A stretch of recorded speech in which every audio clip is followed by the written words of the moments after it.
So yesterday I said the Buddhism is all about practice, and the main practice is keeping those 5 precepts, which is the basic foundation, and then the meditation. As I say, the precepts are the foundation. You can't build a strong house on a poor foundation, and unless you're trying your best to keep those 5 precepts as well as you can, deeper practice such as meditation is not going to be successful. You're going to be running through your mind that you're doing things wrong, and so this, at the very least, you should be doing your best to keep those precepts before you do anything else. But so the meditation is the main practice.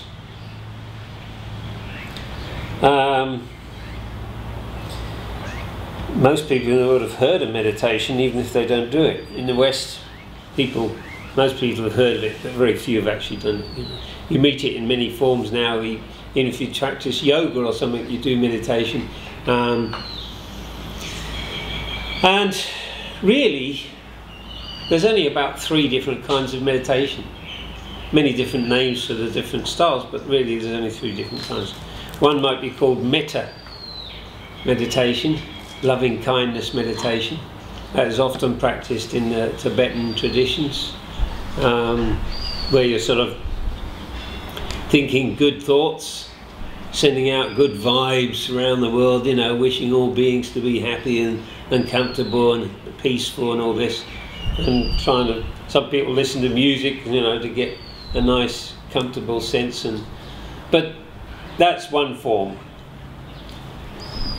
The main and most used form is what we call concentration meditation, or samatha. In Pali we call it samatha. The Thais themselves, if you're sitting in the cross-leg posture, they'll say that's the samadhi posture. Samadhi is another word for concentration. But that's the concentration style. And it's the one which is actually practiced all over the world, in many different religions, whether it's the Native American witch doctor, the shaman, the yogi, they're all really practicing this kind of meditation. They've got their own names for it, and it's covered in all ages, all cultures, all over the world, practice this kind of meditation. Now, the Theravada Buddhists in the Pali scriptures, they mention this style of meditation as well, and it's still practiced a lot. It's practiced here and now by many of the lay people in Thailand and many of the monks. And basically what you're trying to do is withdraw inside. Shut yourself off from all the distractions. There are always distractions when you meditate. There's the sounds, the aches and pains, the itches, scratches, the smells and other things. Your 5 senses, all 5 senses are sending off triggers which are distracting, and then there's the thoughts as well. And so what these methods do, they use various techniques to try and help you ignore these distractions. And so some of them are like counting. Some of them count to a certain point and then count back. Some do little chants, like a little recite a little mantra, not out loud, but maybe just in their mind. In Thailand, the popular one is Buddho. So they think Bud on the in breath and Do on the out breath. Buddho. Another variation is Sama Arahang. There's many different kinds. It doesn't really. The words are not really important. You could say number 9 double-decker bus for all it cares. It matters. The words are not. It's just you're repeating something to try and avoid these. When these distractions occur, the dog barking, a thought occurring, you just try and ignore it and concentrate on this your object. Your meditation object. There are what they call kasinas, coloured discs, which people stare at. There's many different types. But they're all aiming to try and ignore all the distractions. And so, like anything in life, the more you practice, the better you get. So, as you practice more, your concentration gets stronger. You find it easier to ignore these distractions until you get your concentration nice and strong, and you get to the point where the distractions no longer bother you, and you've shut yourself off. Basically, you've managed to shut down all these senses and ignore the distractions that are coming in. And then, of course, you've got the most difficult one, which is the thoughts. But even that can be ignored as well. And you start to go deeper and deeper and deeper. And there are different stages. The Buddhists refer to them as jhanas. The 4 main jhanas which people can reach. I say. It's not easy to do so. It's the goal of this kind of meditation to reach the jhanas, where your concentration is so strong you eventually get to the stage where you're unaware of the body completely. You know, heat, cold, hunger, thirst, you wouldn't notice. You know, people would stick pins in you, you wouldn't know about it, because you've drawn inside so much that you're unaware. And you get a great sense of peace and joy and bliss, you know, coming from these jhanas, and you go deeper and deeper. And the 4th jhana, if you reach that stage, it is possible to develop special powers, a bit like Superman. You can levitate, fly through the air, know what people are thinking, see your past lives, even know other people's past lives, see beings on the other realms. You know, this can happen, not all of it to one person, you know, and not everyone who reaches it gets it, but so some people, this is the goal, to get to these, you know. For some monks who, of course, have to live a life of abstinence and have no sexual pleasure, the joy and bliss that they can achieve in these meditative states is supposed to be far superior to the joy and bliss from sexual experience. So that's a benefit for them as well. But they shouldn't be aiming for this, you know, but they are results which can appear. So, all very well getting these superpowers, but they're actually a distraction. And the Buddha said to his monks, don't go displaying these, showing off these magic tricks and powers.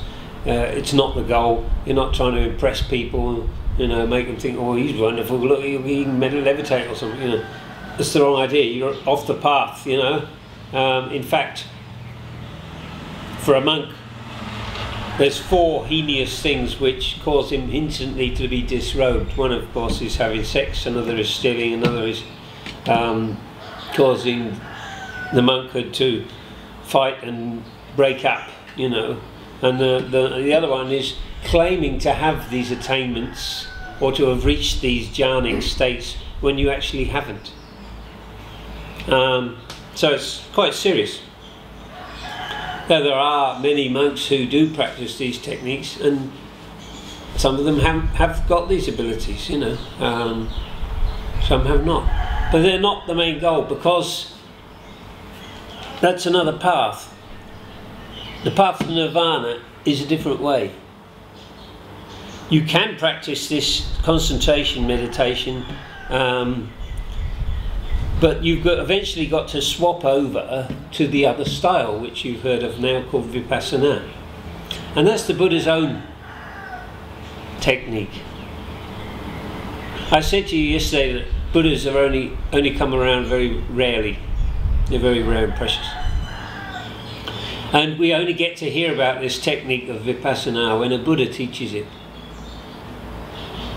Most of the time we don't know. We can't think of it for ourselves. It's too profound for us, an ordinary person, to come up with the idea themselves. And so when the Buddha's gone and his teaching is lost, there's no chance to reach nirvana, there's no chance to practice this vipassana again until the next Buddha comes and reteaches it. So we're lucky now, we've still got the Buddha's teachings available, and so there are still many temples that teach vipassana and many people who practice it. So we've got this wonderful opportunity. Now I say, you see somebody sitting there with their eyes shut and legs crossed, and you don't know what they're doing, what method they're practicing. They might be doing vipassana, they might not. They might be doing concentration. most of the older people who come to the temple are probably doing concentration styles. You know, it's still a popular style, this Buddho or whatever. But so one doing concentration, he's sitting there and withdrawing inside. I sometimes say it's a bit like the ostrich sticking its head in the sand. You know, doesn't want to know about all the distractions and dangers and frightening things happening, but they're still there. Yeah. An old monk who maybe has cancer or something, maybe very painful, he can retreat into this concentration stage, so he gets to the point where he no longer feels the pain. But he's not curing himself, so when he comes out of the meditation, it will come back. The ostrich pulls its head out of the sand, and the dangers are still there. It hasn't got rid of them, it's just unaware. So you're just hiding, retreating from the world, really, pulling yourself inside. Vipassana, you're sitting there, the exact opposite. You're not ignoring everything, you're there sitting, being totally aware of what's happening. You're not retreating inside, you're sitting totally aware. So a concentration meditation person, he can sit down and get past the point where he's aware of the aches and pains and things, and he can sit for hours, days, weeks, even months, because they can sometimes control the body functions, slow down the heart, even stop the heart, because the heart moves the blood around the body in order to move the oxygen around the body. But if you're not breathing, there's no oxygen that needs to be shown around the body. So it's like virtually going into a state of hibernation, you know. And some of the Tibetans and that do these techniques where they can actually meditate for long periods, because they're not feeding, they're not even virtually hardly breathing or anything, you know. But so I mean, there is some use. You can get past the point of pain and things, but it's not the technique which is going to get you to nirvana.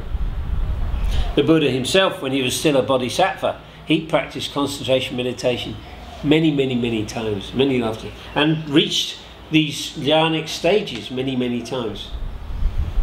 But he didn't know how to get to nirvana. He had to wait until eventually he became a Buddha. So this Vipassana, what is it? It's based upon the Buddhist teaching called the 4 foundations of mindfulness. It's all about mindfulness. Being there, being aware, being in the moment, being present, being mindful. You get a lot of people saying, oh, be mindful, be mindful. Quite often they don't know really what it means, being mindful. What you have to do is be mindful of certain things happening. It's the body. It's the first one. These 4 foundations of mindfulness. The first one is the basic body itself, and the 4 positions, the 4 basic positions of the body: sitting, standing, walking, lying down. So we're aware of the body in these positions. And there's the movements, the basic movements. When we're doing the slow zombie walk, you know, we're aware of all the movements because we're slowing it down.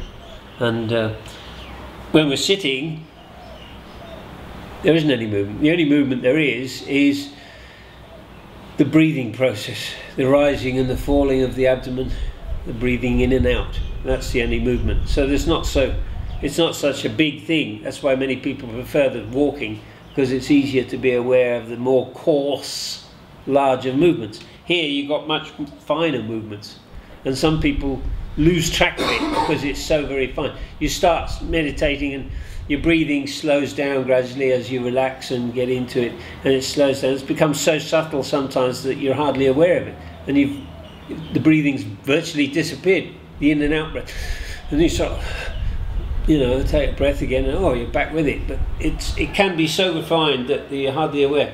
And some people have difficulty with this very shallow movement, and but there are different styles, as I say, to be aware of this. So that first foundation is the body itself, being aware of the movements and the basic body positions.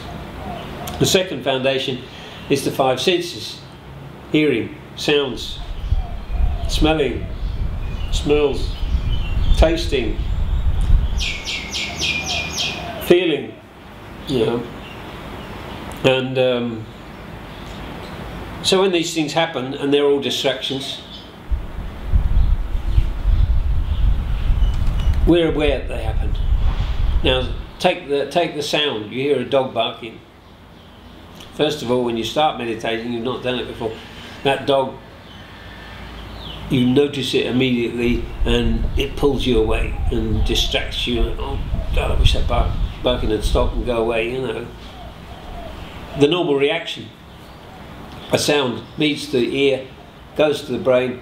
If it's a sound we recognise, we've heard before, we put a little label on it. Oh, that's a dog barking. Then we start to react. If it's a nice thing and we like, we want more of it. But it's unpleasant, we start to hate it and don't want it, push it away. That's reacting to it. So with Vipassana, we try and stop that process. So as soon as there's a sound, we just note, oh, hearing. There's a sound. We're not investigating what it is, whether we like it or don't like it. That's trying to stop that reaction to it. We're just barely noting, oh, there is a sound happening. Okay.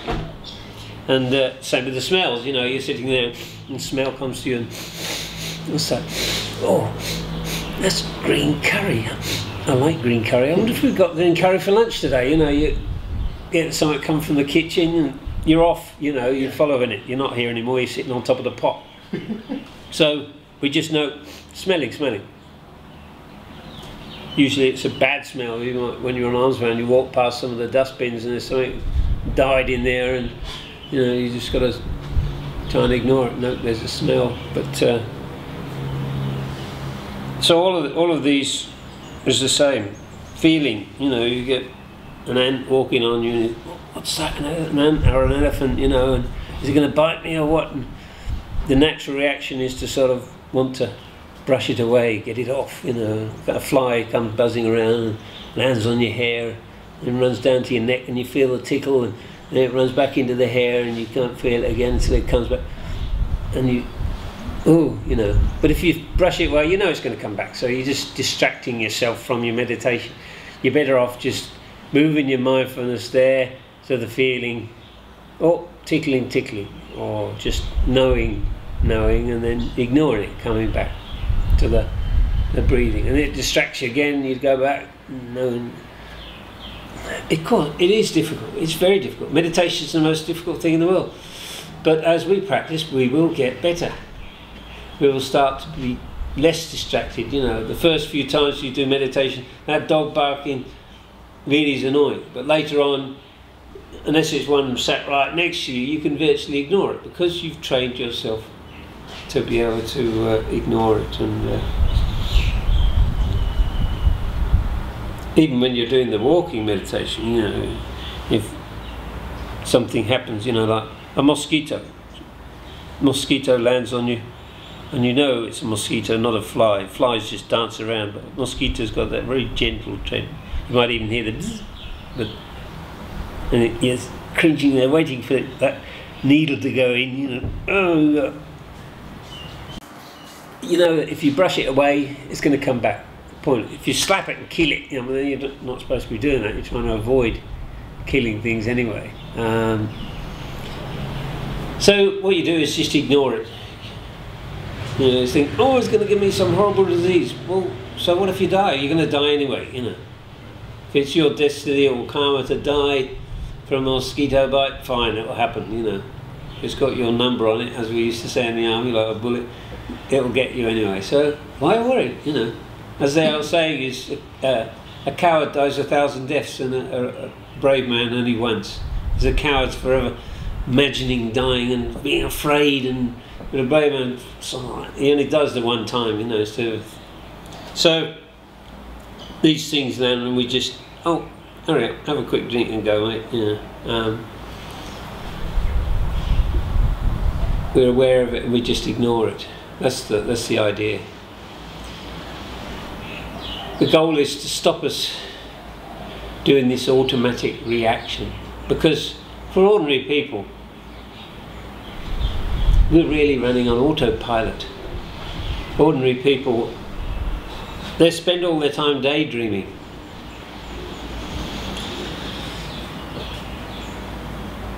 There's the past, the present and the future. Vipassana is being mindful is being here in the present. The past is gone already. Forget it. You can't change it. Even a second ago is the past already. So don't take any interest in it. The future hasn't come yet. You're not certain about it. So don't worry about that. We can only really be alive truly in the present moment. Now. An Australian monk, he wrote a good book about meditation, and he said, imagine you've got a big party on at home and you're standing there at the door greeting the guests who come in. There's a big long line of guests and you've got to stand there and greet every guest who comes through. Every second there's a guest coming through, and you see somebody in that hasn't arrived yet, the future. Oh, hi mate, you're in the future. The guests are coming through unmet, and or the guys come through and you start chatting to him. You're in the past. You've got to be there in the present.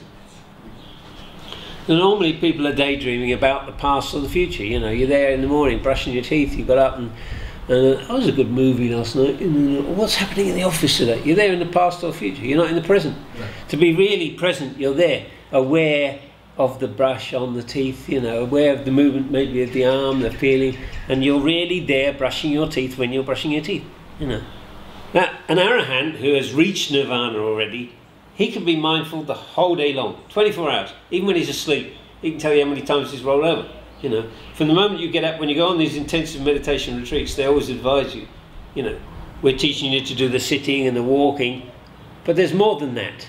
You do an hour's sitting, an hour's walking. Okay, time for lunch. You don't just stop being mindful. You're supposed to carry on the mindfulness, keep it going while you're eating, You're being mindful. Looking, selecting, scooping, raising, opening, tasting, chewing, swallowing, looking. That's being mindful. This noting procedure, where we attach a label to every action, that's to train ourselves in being mindful, because at first we're not used to it. But later on, some people find it forcing ourselves to think, and so some people are happy to do it all the time. Some people leave it off. Once they understand how mindfulness works and how to do it, and they've practiced it, they can then eat. They don't need the labels. Prag Greg, the other Falang monk who was here before, he used to say it was a bit like a bicycle. When we start riding a bicycle, we've got training wheels. When you can ride, you don't need them anymore. They're a hindrance, so you take them off. So it's the same with this noting technique. You don't have to do it all the time. It's good when you're starting out. So you're trying to be there and present and aware of whatever you do. That's the real goal of Vipassana. To be mindful the whole day long, whatever you're doing. Whether you're sweeping, or you're making coffee or having a bath, you're aware. You're not daydreaming and thinking about other things. That's the real ideal thing of Vipassana. So once you really understand how to practice, you've been on a couple of meditation retreats and you fully understand what this mindfulness thing is all about. It's just a matter of practicing it, doing the walk, not just talking the talk. So you've got the mat now, and now you're starting to walk with it because some people go on retreats once or twice a year, and when they go home, they still carry on the meditation, a couple of hours a day, an hour's walking, an hour's sitting. It's very good. What about the other 22 hours? What do you do then? You're just unmindful like an ordinary person? That's not the goal. The goal is to try and get that mindfulness to be continuous. And if you can do that, it doesn't mean to say you won't make any progress until you are able to be mindful every second. Only an arahant can really do that. But if you make the effort to try and start being mindful, like I say, you'll practice. The first time at the beginning, you'll remember to be mindful 2 or 3 times a day for a few minutes, and then you'll forget and go back to being unmindful, and then later, oh, I'm supposed to be mindful. No, you do it again. So there's 2 or 3 times for a few minutes. If you keep it on, they'll increase to a few more times, and the 2 or 3 minutes will increase to 5 minutes at a time, 10 minutes at a time. So you're gradually filling in the gaps. But long before you are able to be mindful continuously the whole day long, you'll have reached that point of no return I talked about in the practice, where you get to a stage where there's no coming back. You're on the way to the nirvana, you're on the fast track. But it's got to be this mindfulness. That's the Buddha's own technique to reach nirvana. If you don't do that technique, there's no way you can reach it. I'm not saying you've got to do this, you know, rising, falling, zombie walking, you know, because that's training you in mindfulness. Sitting there, being aware of the breathing, doing that slow walking, and that's training you to be mindful. If you want to play a musical instrument, you know, guitar or something, you've got to train yourself in the chords and train yourself, but you don't spend your whole life just playing the chords and training. You play music too. That's the whole point, is to play music.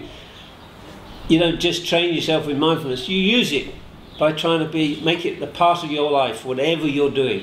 You can be mindful. People in Thailand, they buy a new motorcycle, a new car, they bring it to the monks, get them to put white cord around it and little, you know, bless the car. They have Buddha images on the front. They've got Buddha images hanging around the neck to try and give them protection from accidents. But actually the best protection is mindfulness. Most accidents happen because we're being unmindful. So really you don't need all those things are the false thing, you know. But many people prefer the false to the... It's harder, it's easier to go and buy a few knickknacks and hang them around your neck than it is to do the practice. The practice is difficult, but it's the real thing.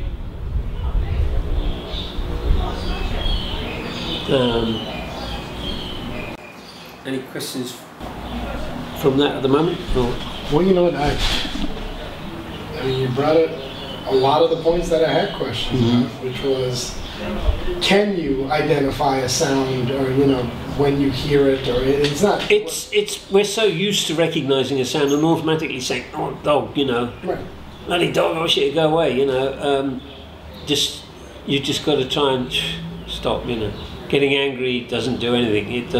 It's bad for you, it's bad karma for you, so it's not going to affect the dog, you know.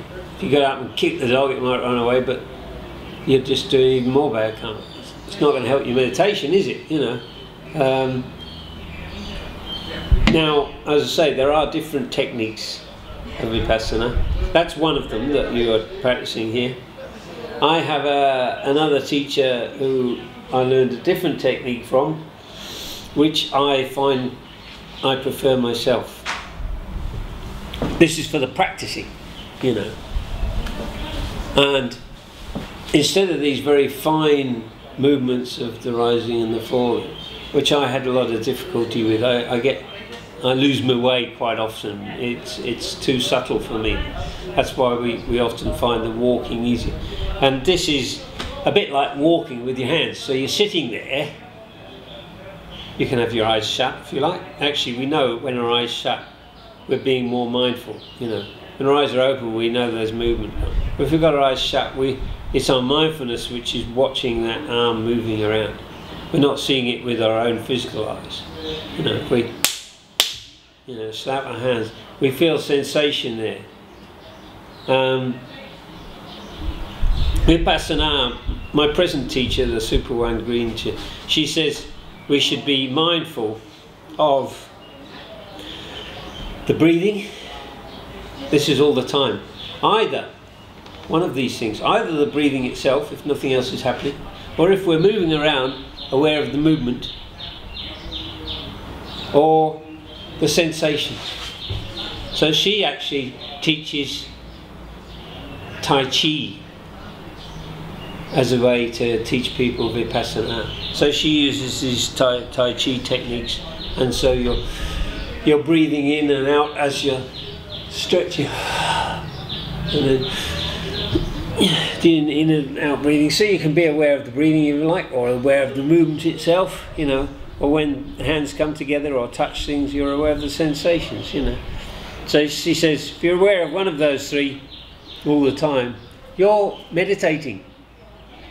So the old farmer in the field there, you know, he could be meditating while he's doing, you know, cutting the rice stalks, laying them down, and you could be meditating whatever you're doing if you're being mindful and present in the moment. That's meditation. That's the main goal. That's the Buddhist technique, you know, vipassana.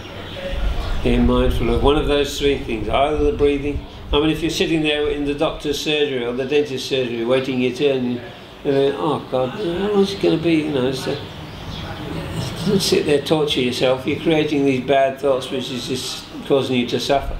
Forget it, meditate. You don't have to sit there, you know. People say, oh, what's wrong with him? You know, if you wait for a bus or a train, you can do this. You just drape your hands in your lap and close your eyes. They probably think you're having a snooze.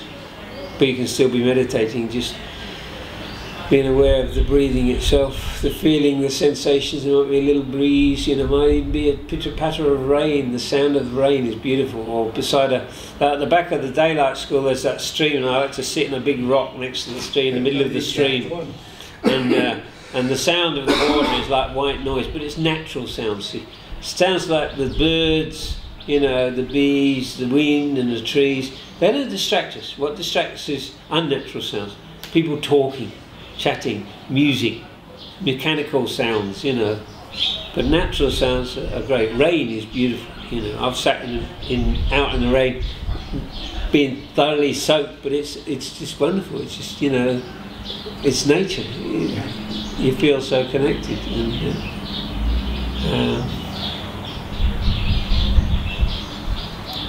So this other technique, I would say, is like walking with your hands. So you're sitting there and you're doing this constant technique of moving the hands. You're aware of the movement, the stopping, the starting of the new movement.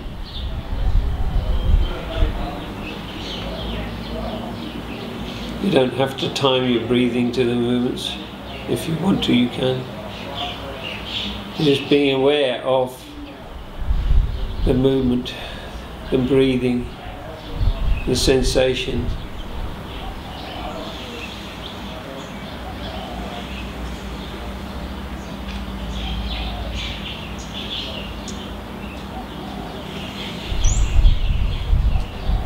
It's vipassana, but it's a lot more coarse than these very fine movements, but it's still being mindful. The originator of this technique, actually he practiced without closing his eyes, and so you can.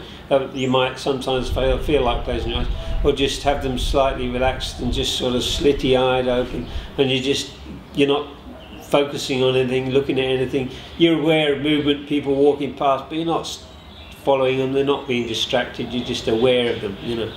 And so you're doing this, and one trouble with ordinary meditation with your eyes shut is it's very easy to fall asleep.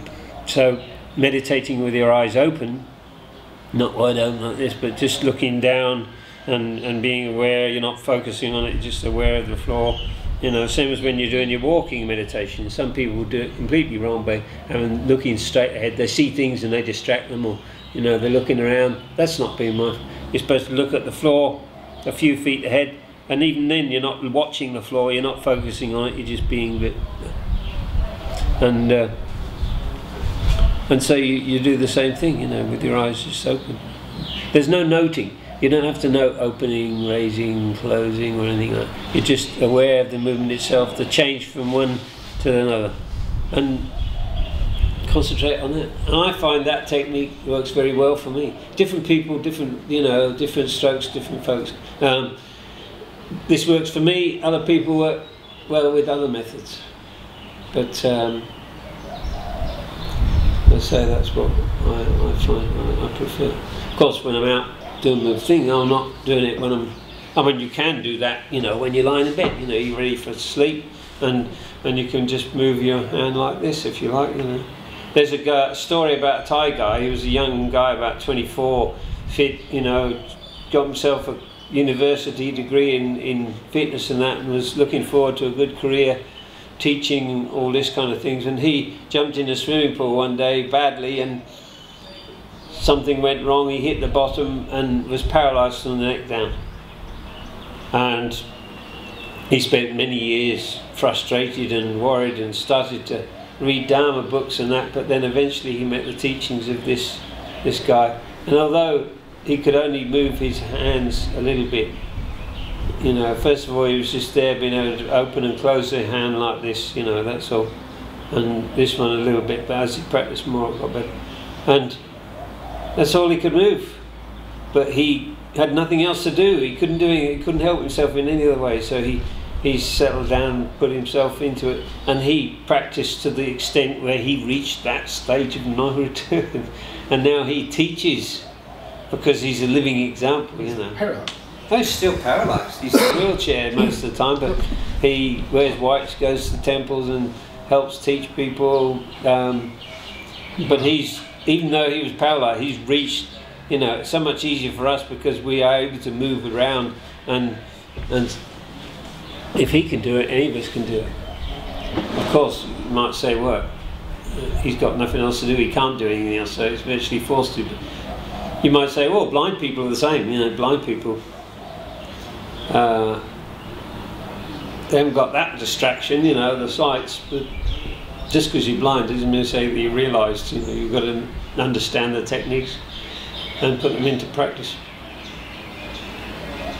They would probably be good subjects if they were receptive enough to be able to talk, and they could make good progress, but they still need to be taught, and they still need to do the practice. People in prison as well, you know.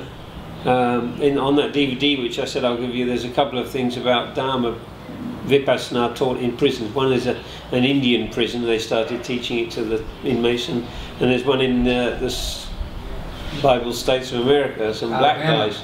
Alabama, right? Yeah, the Dharma Bar Boys or something, they're called.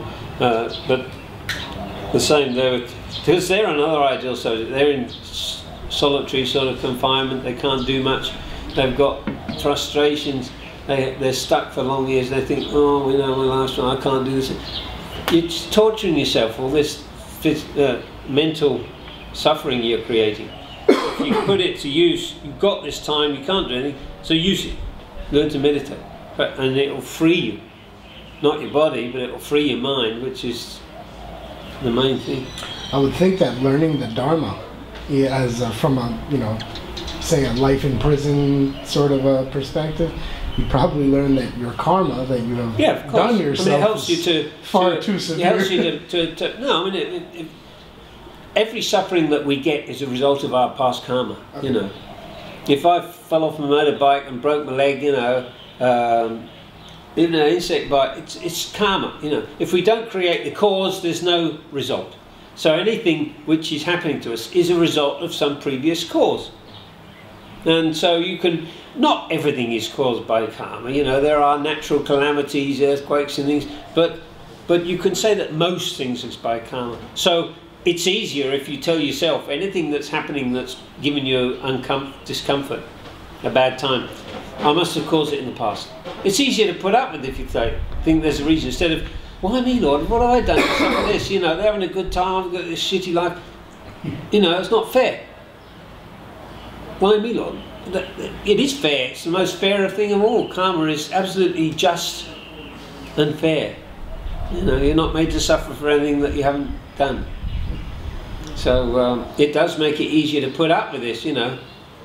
If you think, well, I've got this happening to me because I did some bad in the past, you know. Okay. Times, aren't they? Yeah, it pulled me away, and you know, I just feel like I was getting through this.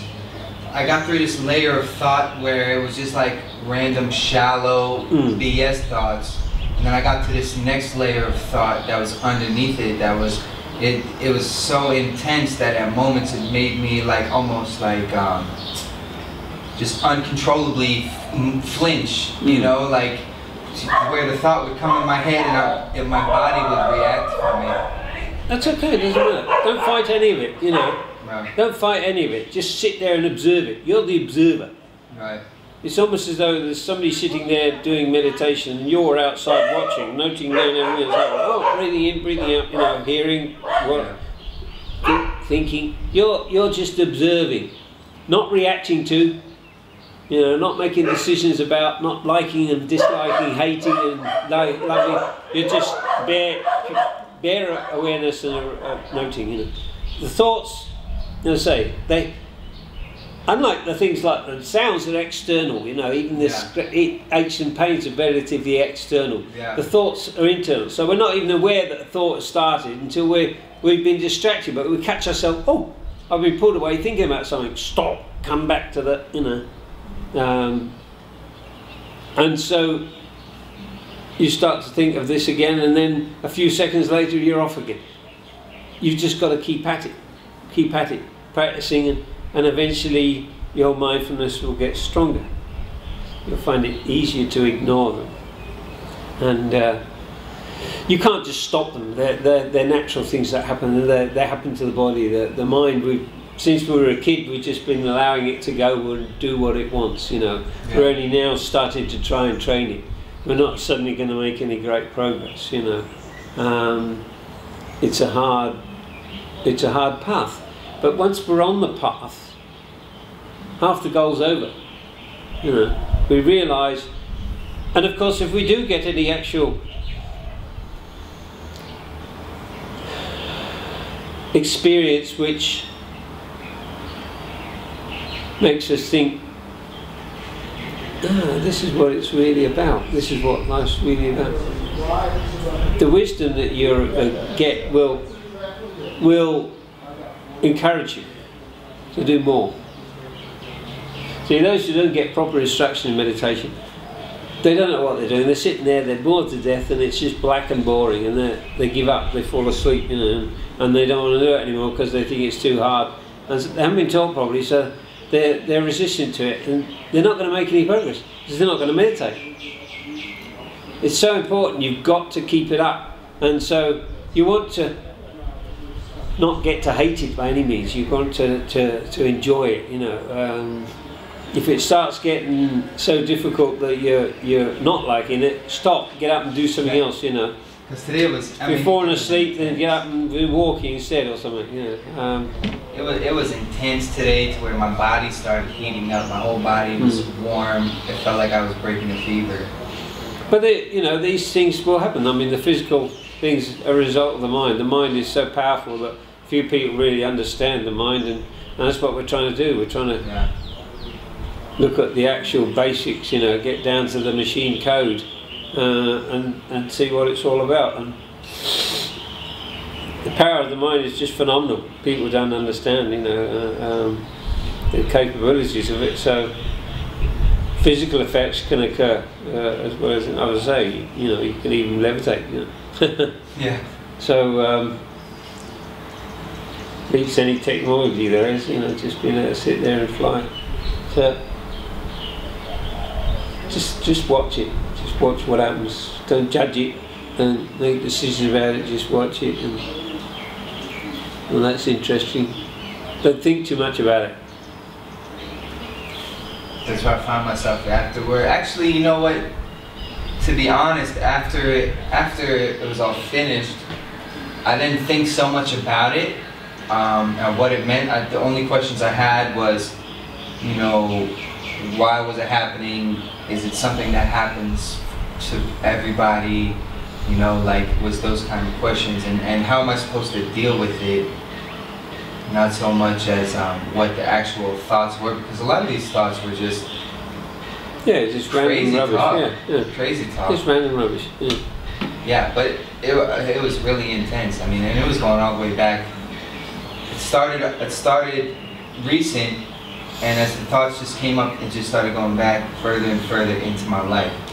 But you're getting caught up in them. You're watching the movie. You know, you're supposed to stop the movie and get back to your practice. You know, if you get caught up in the movie, you're not practicing anymore. You know, you're just watching a movie. So when you realise that you're watching a movie, stop. You know, I want to get off. Just be aware. Oh, knowing, seeing. If there is an actual movie you're watching, something seeing. If it's a false thing put there, you know, to distract you and fool you, it'll probably disappear. If it doesn't, it might be real, but never mind. If you see visions of heaven and hell, and you know, it's most likely just something fooling you. But if it's real, never mind. Still just be aware and come back to, at least be aware that you're knowing, not caught up in it. You're still meditating, Yeah. watching it, but meditating and being aware, not just caught up in it and lost, pulled away like a balloon. I found myself very irritable at one point, Note the irritation, feeling irritable, feeling angry, feeling scared. Fear is the greatest thing of all. The only thing we should fear in life is fear itself. We should never fear. If those who do meditation might experience strange and weird and wonderful things and even terrifying things, but you should never be afraid of them. Fear is the danger. So we should never fear anything. Certainly shouldn't fear death, because death is inevitable. It's going to happen anyway. Dying every day. Everyone's going to die. Nobody that's born doesn't die. So okay. Yeah, that was it for me. I was just struggling because it was just. Every meditation session is different as well. You might have a great one in the morning, and then in the afternoon it's really shit. We're different. Every second we're different. I'm not the same Fred who came in here an hour ago, Yeah. I'm changing, everything's changing. Our experience, our knowledge, our using up karma, creating new karma. Nothing stays the same. So every meditation session is unique. Well, right after the meditation I felt a certain way, and the way I feel right now is completely different, to where I'm almost grateful that I went through that. Because maybe it's just something I had to go through. I figure I'm still young in this, and I'm going to go through it eventually. So at least. Well, the younger you get into meditation, the better. Because if you could practice it, regularly, it's going to do you great benefit. And so getting the benefits from the early on in life is better than just meeting it when you're old already. And also when you're old, you've got ailments, you get stiff, you can't sit for so long, and other difficulties. So doing it when you're young is much easier. But a lot of people say, I'll wait until I'm old and retired, and then I'll become a monk and do all this. You might never reach it, you might get run over by a bus tomorrow. Yeah. Well, not to mention, then you just have so many more years of programming that you just have to. That's it. Undo. Okay then. Well.